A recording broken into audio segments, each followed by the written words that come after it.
Well, first of all, just welcome everyone to the Service Learning Symposium. Annie is going to be our MC, but she's just having a few connective issues on the Wi-Fi. It's always such an honor to see everyone and such a celebration of all the work that everyone's put into it, both the faculty, community partners, and our amazing students. So, Raquel, are you here? My name is Raquel, and this semester I was working with Canal Alliance's university prep program, and it is supporting first generation and immigrant students with homework, organization, and general academics. So my role within that was showing up every week and assisting the students with their schoolwork and their organization, and essentially just creating a space where they felt supported and valued. Some of the big observations I was able to take away from this experience was knowing the systematic inequities of education and access to resources is very different than building connections with those who experience it.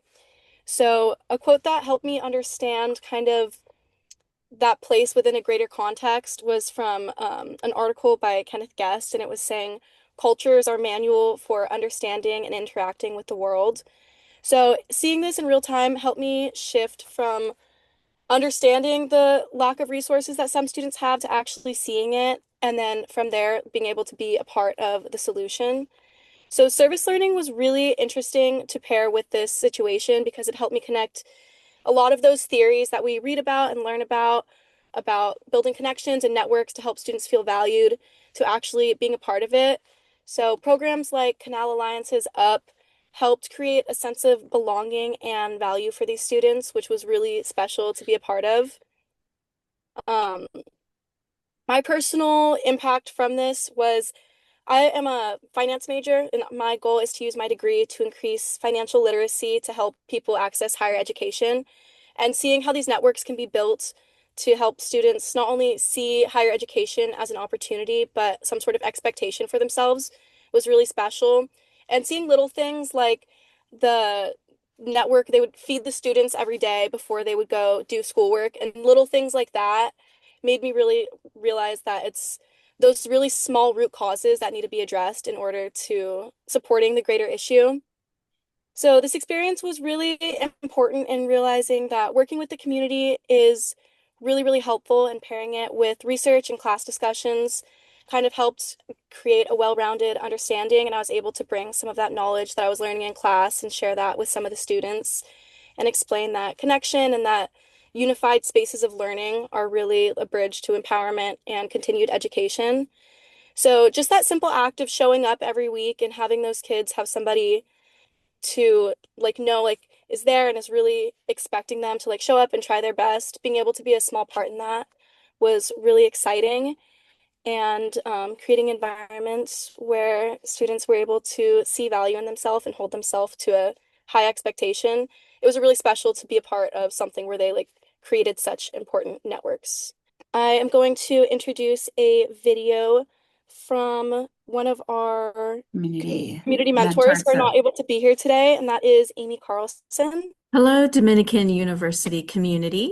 My name is Amy Carlson, and I am the Supervisor of Academic Success for the University Prep Program at Canal Alliance. It is my pleasure to record this short message for all of you, mainly to share my deep appreciation for the partnership with Dominican University and to share my gratitude to all the service learners who have helped us this semester and in the past and will continue to help support our program and our students in years to come.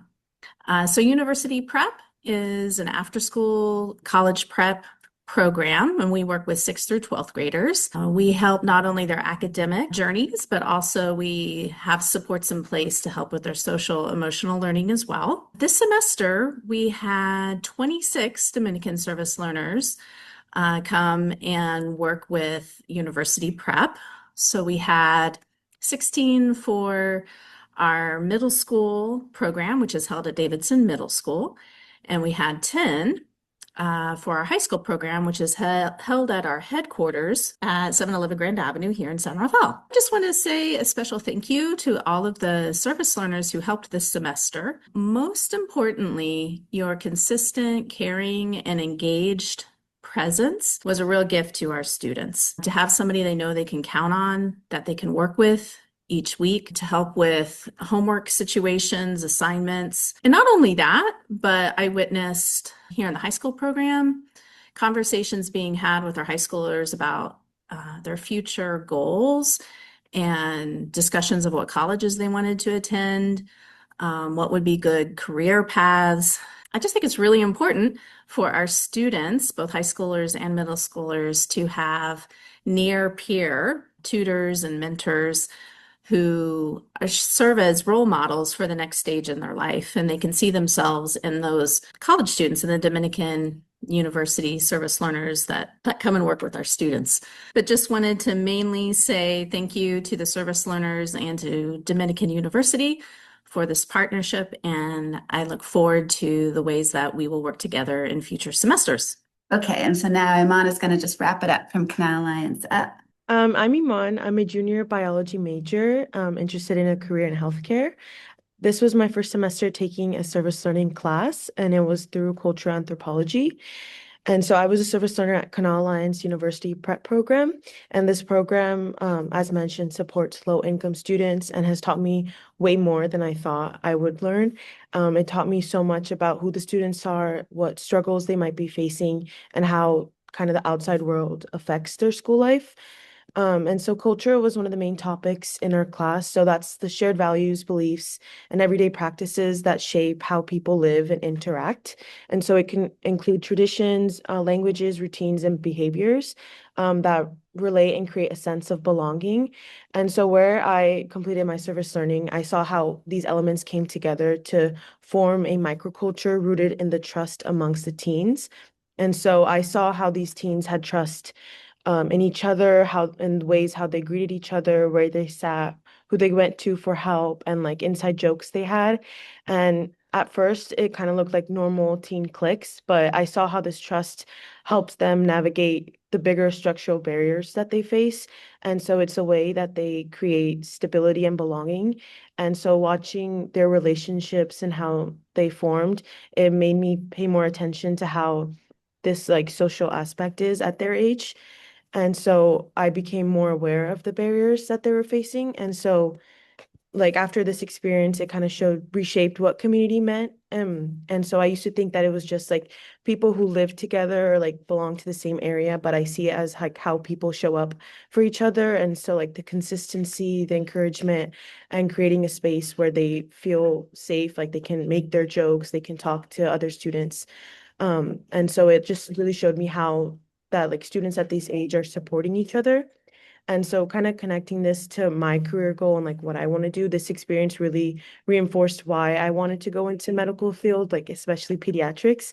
And so working with these students, like I saw how important it is for them to have people that they can talk to and support them, not just like academically, but also like for their health, and how stress and lack of resources can affect their ability to learn, and how these things can like absolutely affect their health. And so it's made me realize kind of how like pediatric care or like isn't just about like treating symptoms. It's like understanding the child's whole world, their challenges and their support systems that they have, and kind of like understanding the structural barriers that the teens face makes their microculture of trust like more meaningful. And so the cliques that they had, they weren't just about their popularity, but it was groups that they had to make them feel safe, and still like in a world where they have to navigate their structural barriers. And so before this semester, I didn't realize how much family and like resilience, cultural identity shapes their lives. So working with these students, I kind of see how they value education as a path to uplift their families. And so their shared languages, experiences, and perseverance shapes like not only their goals, but their trust in the microculture they built with each other. So overall, this service learning experience helped me grow too. And so I kind of learn more about these real challenges that the students face in this county and like what community really looks like for them. Thank you. That's beautiful.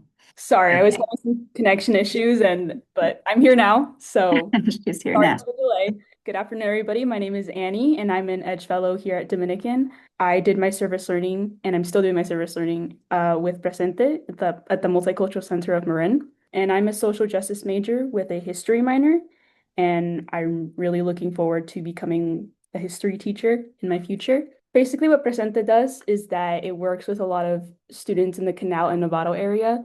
And so all these students go mainly to nearby high schools, such as San Rafael High, and they do a lot of homework at the placement. But what I really enjoyed seeing was seeing Stephanie, who is the coordinator of the program, bring in guest speakers to speak with the students, and all these guest speakers were Latinos. There was one time she brought in someone named Samantha, and Samantha works for the city, I believe, and she does a lot of activist work with youth. And so then the students were able to see what Samantha does and therefore what they could possibly do in their future if they want to go, working for the government or the city. But also just was emphasizing a lot of activist work within our own communities as Latinos. So that's really great. I think that really kind of solidified me wanting to go work with youth as a teacher. I really enjoy being there and being with all the staff and the students and just hearing them talk about their own experiences or, just cracking jokes or talking about music or whatever other kinds of projects that they're doing. They're always doing something like other video editing. I know there's an internship for a podcast there, I believe. And they're also hosting a lot of events all the time. For Dia de los Muertos, there was a recent one. It was a really cool parade. And they posted it on their Instagram at the Multicultural Center of Marin. That was the work I did. Now we have Hi everyone, my name is Danielle Rosario and I'm a nursing major. I was in ethics from the margins. So for my service learning, I worked with next generation scholars and it has deeply shaped the way that I understand educational inequities, especially through the lens of the theories that we learned in class. So one quote that guided me throughout my experience was from bell hooks. Bell hooks described the margin as a space of radical openness. So in my time at NGS, I saw exactly what she meant. And the students that I worked with, many of these students are first generation and come from low-income immigrant families, speaking from the margins with incredible amount of insight and strength and creativity. And their stories offered me different perspectives and how that helped me reframe how I understood education and justice and opportunity. Before working with NGS, I had some awareness of educational inequities, but I didn't yet understand how deeply structural oppression shapes students' learning conditions. For example, I worked as a classroom support at NGS, and hearing students share their personal stories while writing their high school essays definitely changed that perspective of mine. So one student told me about how her single mother empowered her, and another student told me how books motivated her to change the narrative about women in positions of powers, and another wants to pursue computer science, even though she was aware that it's a male-dominated field. Through these conversations, I realized my own positionality. While I share parts of the immigrant experience, my class privilege meant that I could attend well-resourced schools and had parents who could guide me academically, but many NGS students did not have the same level of support because their families are working multiple jobs and navigating unfamiliar systems. So recognizing this helped me see and understand how structural conditions, not individual choices, shape educational outcomes. So community to me means listening to the voices that are silenced and recognizing that those margins are not lacking, but they're insightful and capable and resilient. And it means solidarity and not charity. So understanding the idea of intersectionality, that race, class, gender, and immigration status overlap to create distinct challenges for students, and committing to and addressing those challenges by understanding them and not assuming them. Having the opportunity to work with NGS again taught me how powerful it is to actually listen to people. Saying that the margins is a space of radical openness, I now understand that in my future nursing career, that means entering a patient's life with humility and openness, recognizing that the wisdom that comes from their lived experiences, especially those shaped by inequity, comes from that. Like nursing rooted in this perspective means not just treating their bodies, but also hearing their voices and being advocates for fairness and honoring the knowledge that they bring. Thank you guys. Thank you so much for sharing. And now we'll have Jeremy from Enterprise Resource Center. I'm Jeremy. I did my service learning at the Enterprise Resource Center. It's a mental health drop-in center in the Canal. It's a place where people can come in carrying everything: homelessness, trauma, addiction, mental illness, grief. There's really no filter. It's real, it's raw, it's where I needed to be. It was soul-led to do this work and have this class at the same time. And so in this class that I took, it was Ethics from the Margins. We talked about a lot of core concepts. The ones I pulled for today: positionality, listening, structural injustice, intersectionality, and then rational justice. The lens I walked in with. I walked into the center thinking I got this. I had lots of training. I had lots of experience. This is a peer-run job. It's based off experience. So I thought I got this. I lived through instability, extreme trauma, homelessness, struggles with racial identity and mental illness. I've been on the margins. I've had to survive things that I don't really like to talk about, but quickly realized that my story was not the map for their story. It was just a reminder that I needed to shut up and listen before assuming I understood anything.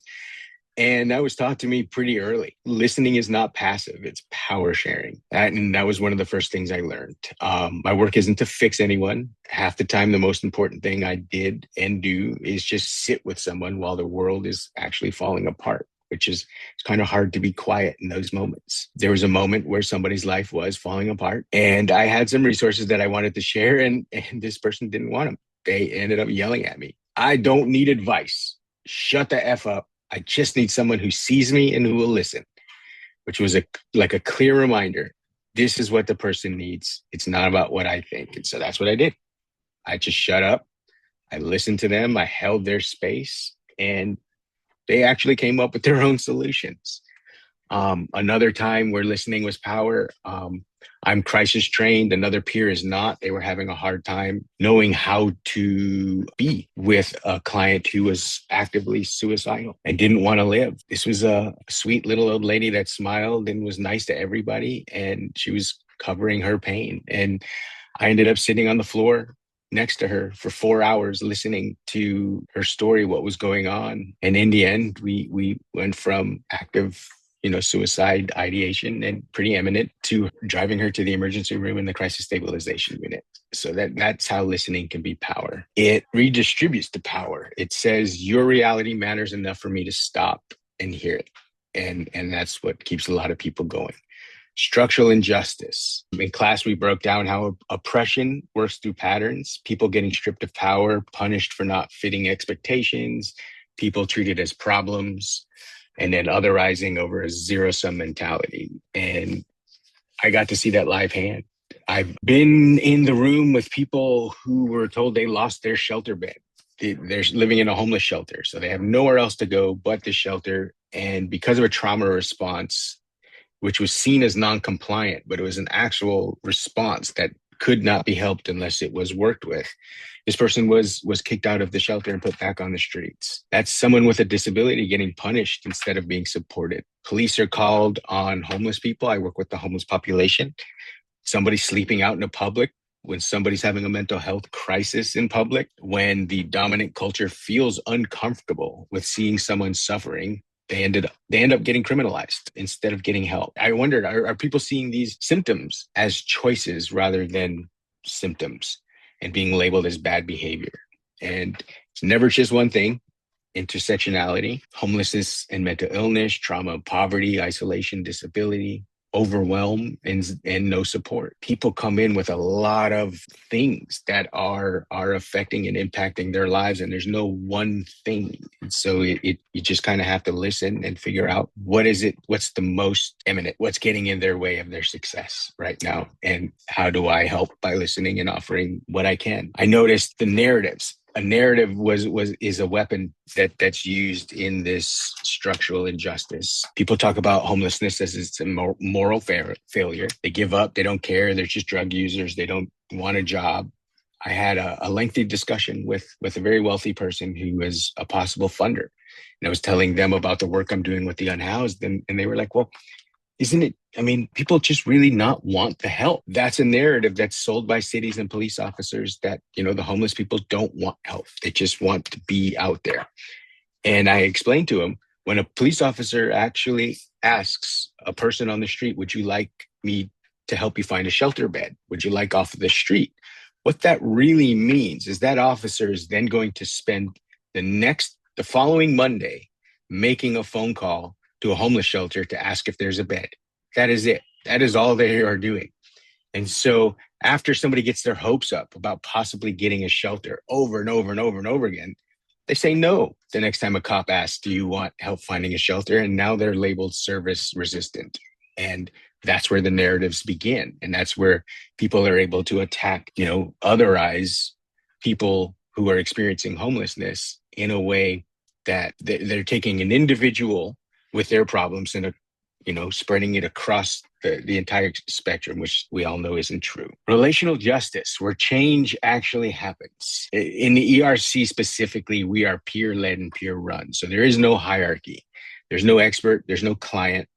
We're just people sitting with other people who are going through a hard time. We're equals. And so the healing happens in the relationship. It doesn't happen in the policy or whatever. It's the relationship that the peers bring to those that are suffering. Something I ran into is the systems of help and the systems of care that these people have been falling through, in which I am now supposed to navigate and work to help. And systems don't change easily. It became about how to understand the language almost of the oppressor to then help the people being oppressed within their own confines and work. And that became where I put my focus. The person that was kicked out of the shelter, I got them into another treatment facility. I had to negotiate, work some relationships, and found this person a bed inside. Now they're doing well. The woman who was in crisis, I visited her last night actually at Unit A, and she's getting the help she needs, and she is improving. So the biggest thing that I learned, service is not what you do. Service is how you show up every day. And justice is not about correcting wrongs. Justice is about correcting the wrongs within the systems so that people don't continue to get hurt or fall through the cracks. And so that's been my experience. Thank you so much for sharing, Jeremy. We appreciate your experience. Now we will have Diana, who works with the Ritter Center, speak. My name is Diana Yax, and I'm a junior here majoring in biology with a minor in chemistry and CASC. I'm currently in Dr. Wu's CASC Theory and Practice Service Learning class, and I'm excited to share my experience this semester. This is actually my third service learning class, I believe, and I started my freshman year with the ESL online tutoring program at Canal Alliance, and it was a really good opportunity to help out the community members trying to learn English. Then in my sophomore year, I took part in the driver's license project with Dr. Leone, and I helped community members study for their driving tests and sign up for the exam. We even did outreach in the Canal community, handing out flyers and talking to people about the resources Canal Alliance offers. I really encourage all of you to consider taking a service learning course, and it connects with the community in a meaningful way. Now back to my current experience at the Ritter Center. It's a nonprofit organization in Marin County that focuses on ending homelessness and poverty.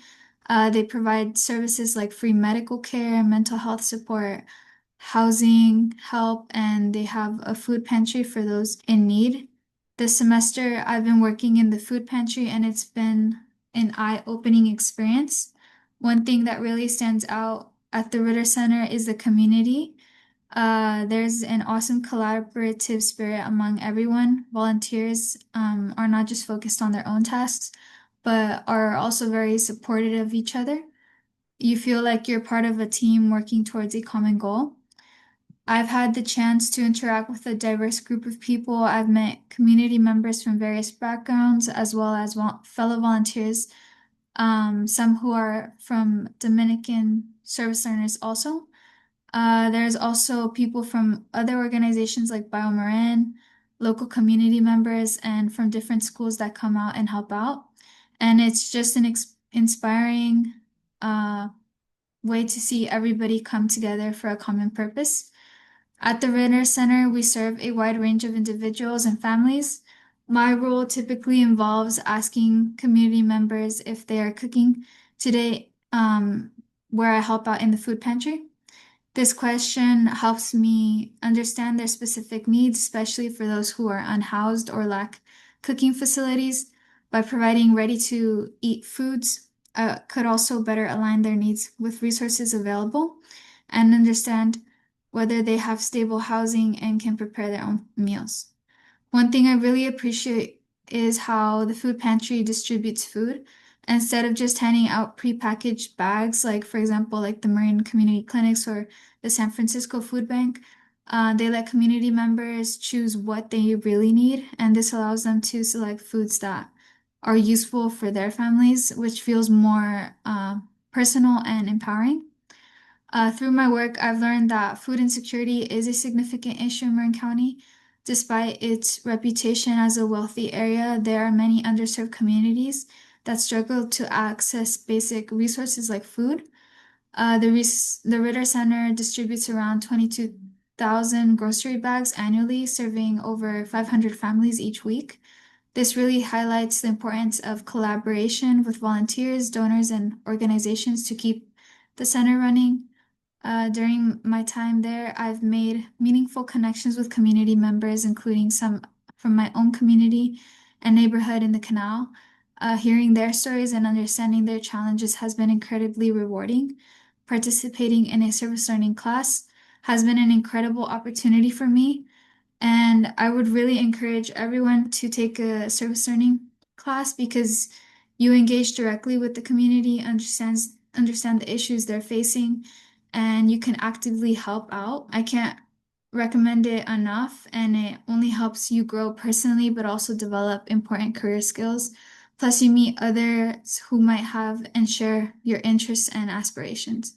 So overall, this is my experience, and I really like the service learning class that I got to be a part of. Thank you. All right, thank you so much for sharing, Diana. Now we will have Alexis. My name is Alexis, and I am a sophomore, and I'm a nursing major. This semester, I've been in Professor Faithful's Ethics in Healthcare class, and this semester, I served with AAAM Intergenerational. Basically, what they do is every week they hold social gatherings and basically provide a safe space to like address the issue of like social isolation amongst the senior population in Marin County. They host these gatherings to support Asian American Pacific Islanders, identified seniors who need language support and need culturally appropriate social and emotional connections. They support them and provide a safe and inclusive space where they can access resources, share experiences, learn about like opportunities in healthcare, education, social services, just like things that, they need in their daily lives.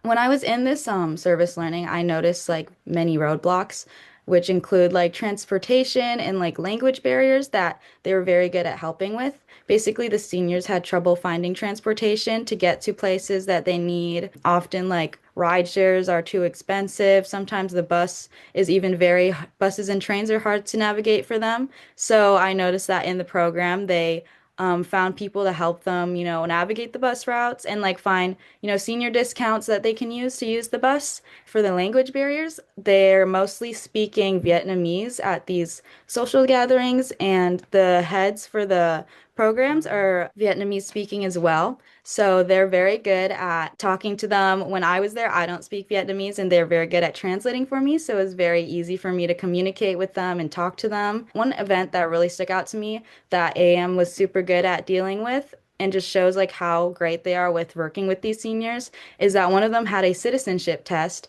They actually helped transport him there. They drove him to the location. He missed his first appointment, actually. They helped him reschedule that appointment.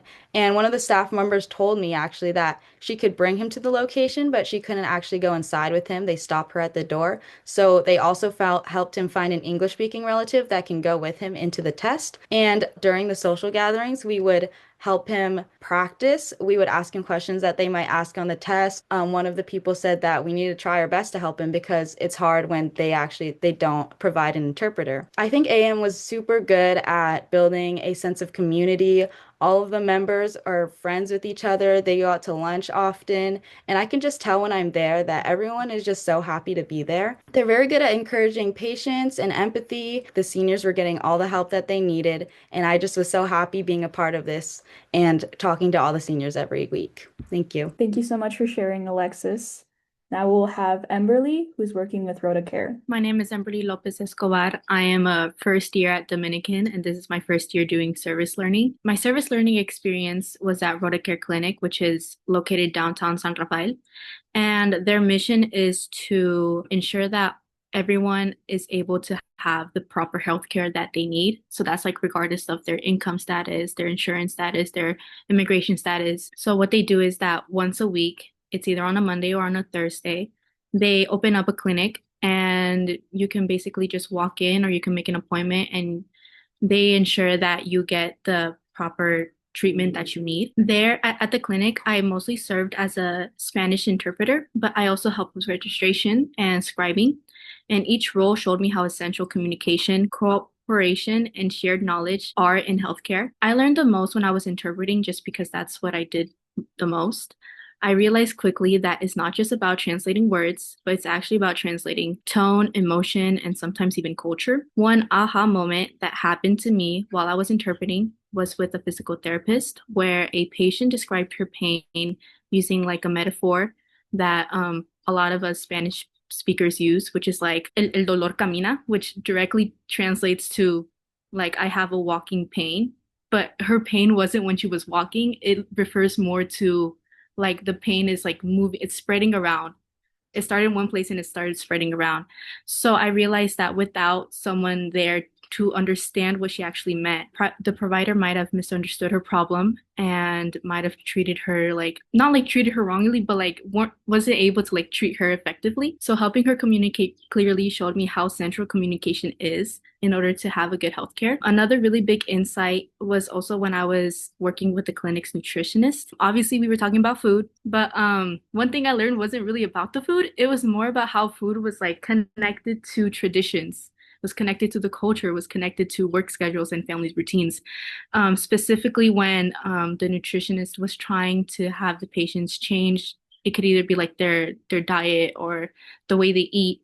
But quickly, I realized that it's not really like a one size fits all. The nutritionist, she kind of has to like see and understand each patient's culture basically and the way they eat and kind of have to like shift her treatment to best fit all the patients. So I also learned that healthcare must be personal, flexible, and also culturally aware. And I also worked as a scribe. Oh, I think I forgot to mention this, but I was in Dr. Taylor's Evolution to Humans Cultures class, and there we learned about collective learning. And working as a scribe, it taught me how much modern healthcare relies on collective learning, which is connecting to the class I was part of. So accurate documentation in today's version of early human tools for storing knowledge, and it also keeps information moving across providers and prevents mistakes or errors. My time at the RotaCare also depended on my understanding of inequality. We are mostly working with a minority group here in Marin County. Many of my patients were low-income Hispanic workers with limited English, and most of them had no insurance. One specific moment which really opened my eyes to this was when a patient told me they were like very scared, they were very worried. And they told me, I work every day, but I'm always scared of getting sick because I can't afford it. And that really stayed with me and like it made a really big impact because I realized like people are scared to go to the doctors, not because like they don't like the doctors or like they don't like needles or something like that, but they're scared because of like they can't afford it. Like they might go into debt just to get a basic need treated. So I feel like that also really impacted my view on community here in Marin County and also just how impactful RotaCare is to a lot of people. Going off of community, I feel like after my experience serving at RotaCare, community doesn't only mean about like people or like where you are, but it really means to me like how much people support each other even when systems fail them. It also means cooperation and working with one another, showing dignity and having shared responsibilities. And this experience also showed me that working with community partners is essential to real education. Like, don't get me wrong, education is very important and textbooks can teach you about concepts like inequality and stuff like that, but it's really where you really like get a grasp of it when you're working hand-on experiences with a community partner, like for example, RotaCare or other community partners that other people have shared. So it really helped me connect my classroom ideas with real human experiences, and it strengthened my desire to work in a field where I can bridge the gaps and access in communication. So I really do recommend it for anyone who is really wants to get that hands-on experience and really want to learn more than just like being in the classroom. Thank you. All right, thank you everyone so much for sharing your experiences. Service learning is really great. Definitely helps gain a lot of experience. Can you hear me okay? Yeah. Yes, we can hear you. The eloquence and the passion and the service you all have demonstrated. And I'm just so admire you all for taking the opportunity to learn this way with hands-on support to others. Thank you. Thank you so much for doing this again and again and again and again, and for having us here, for inviting us to share what you do with service learning. It's an amazing program. It's impactful for the community. And by that, I mean the students from Dominican University and the communities of our region in Marin County. So I'm just happy to be part of your community as well. And it shows the commitment that you have in the program with your students. And congratulations to all of the students for completing a semester and completing the service learning program. And thank you again. Thank you so much, Hector. Thank you. We feel grateful to be part of your community. Thank you to all of our student presenters and everyone also who attended and all the faculty and partners. It's like, this is the highlight. This is the joy in the house. Yeah, and just to add, it's, it shows our community that we always pull this together, because about 3 days, 2 days, and then the day before, we're like, maybe we should cancel. And then we do it, and everybody is amazing. Students, rock stars, Yeah. doing such important work. Thank you.